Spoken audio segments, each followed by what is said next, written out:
E aí, gente, Aranha Science aqui. No vídeo de hoje a gente vai falar sobre matemática com Python, o teorema do limite central. E basicamente a gente vai explicar como que... Deixa eu só apagar aqui. Como que funciona essa questão de você ter uma... Como eu expliquei no vídeo sobre Gaussian, distribuições de Gauss. Que quando você tem uma distribuição, nesse caso a gente pode representar como, por exemplo, uma população de abelhas, né? Então abelhinhas num campo, que a gente vai dar como N. O teorema do limite central ele diz que quanto mais eu aumento nessa função n, quanto mais n cresce, nesse caso ele vai ao infinito, né? Quanto mais ele cresce, mais essa equação aqui que vai ser vamos supor que eu tenho 600 abelhas no meu campo. Eu quero analisar a distribuição delas dentro de um campo. Florido, né? Tem colmeia e tudo.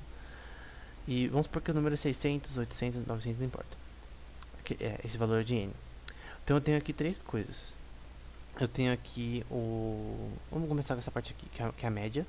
Então, por exemplo, a média da nota da escola sua. Você tira 5 em 4 provas. A média disso vai ser a soma dessas 4 notas, que foi 5 em todas, que vai dar 20, dividido por 4, que vai ser igual a 5, né?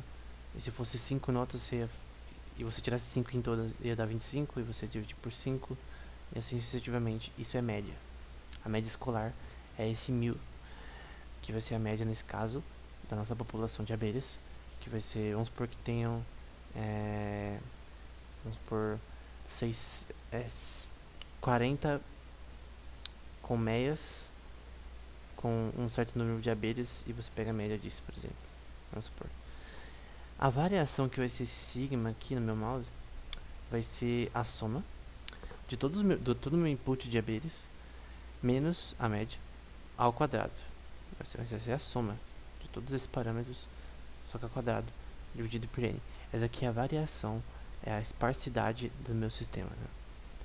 E esse x com tracinho em cima, com tio, é isso daqui, que é a nossa média, é outro tipo de média da nossa distribuição de abelhas nesse caso. Que vai ser isso daqui, que vai ser uma função de normalização, esse 1 sobre n. Que esse n vai ser nossos dados, né? O tamanho do nosso número de abelhas, né? E você pega cada componente dessa distribuição para tirar uma média de toda a distribuição de abelhas no campo, né? Poderia ser, sei lá, 40 colmeias, enfim, né? nesse campo. E você vai denotar elas como um campo vetorial, né? De apenas um vetor, né? Só vetores, né? Relacionados a essa distribuição. Então a gente tem a média de todas as abelhas, a gente tem a variação e a gente tem a variação dessa distribuição. E você faz esse n ao quadrado vezes tudo isso. Esse teorema diz que quanto mais eu aumento n, mais essa distribuição tende a um limite central, no sentido de que ele tem um padrão. A gente vai ver esse padrão agora. Então eu vou colocar meu n como 1, vamos supor que só tem uma abelha, uma colmeia, enfim. E quando é 1, você vê que não tem nenhuma estrutura. Se aumentar para 5, talvez tenha um pouco mais. Vamos supor que a gente está falando de abelhas, por exemplo, população de abelhas. 5 colmeias, por exemplo. Se aumentar para 10, vai ter um valor diferente. Se aumentar para 100,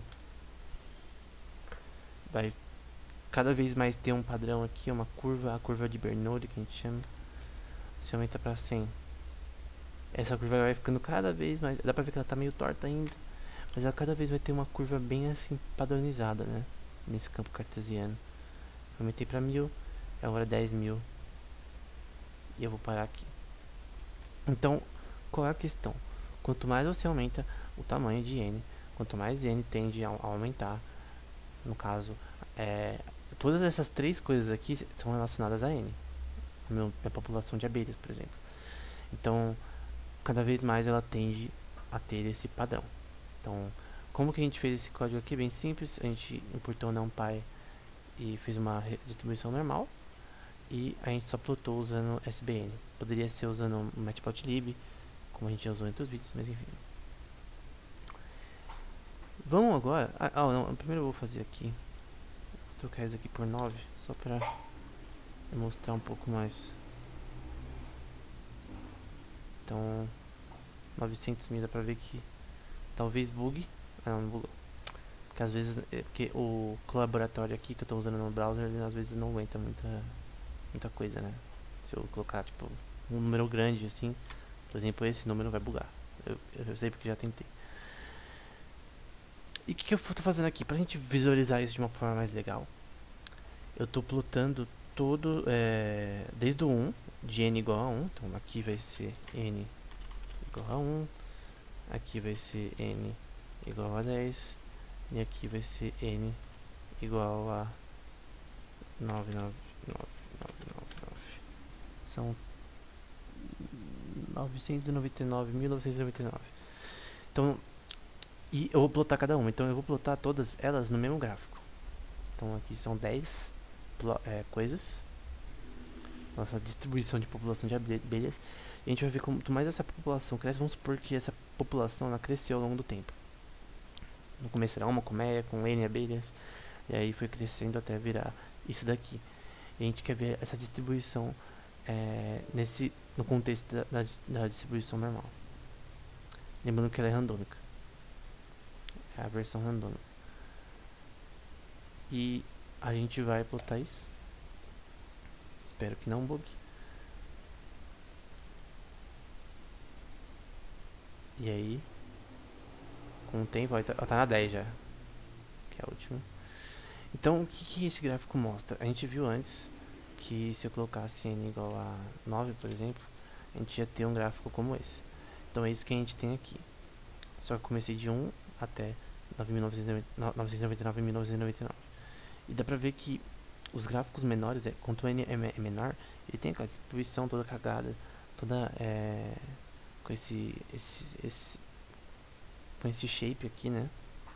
Mais divergente. Mas quanto mais o número cresce, mais ela tende a ser esse shape, essa curva bonitinha, que parece uma montanha. Então quanto mais n cresce, mais a distribuição fica dessa forma. Por quê? Essa é a questão que os teoremas do limite central quer dizer. Que dentro do contexto dessa função aqui, dentro dessa equação, quando a gente analisa uma distribuição normal, ela sempre tende a isso. Quando a gente pega parâmetros assintóticos de uma distribuição, ela sempre tende a ser uma função com esse shape. Claro que não são todas as distribuições que vão ter esse shape. A gente usou uma distribuição normal para dar o exemplo. Mas quanto mais você cresce essa distribuição normal, mais ela tende a um limite central. Então, no mais eu aumentar n, não importa, ela sempre vai ter esse shape. Se eu pôr... eu não vou colocar aqui agora, mas vou colocar, tipo, isso daqui vai ter esse mesmo shape. Então, quanto mais eu aumento n, mais ele tende a ter um shape da curva de Bernoulli chamada. Então é isso. Espero que tenha sido fácil de entender. A gente explicou de forma bem simples a parte matemática depois com exemplo com Python. Então é isso. Espero que esse vídeo tenha sido útil. Até o próximo.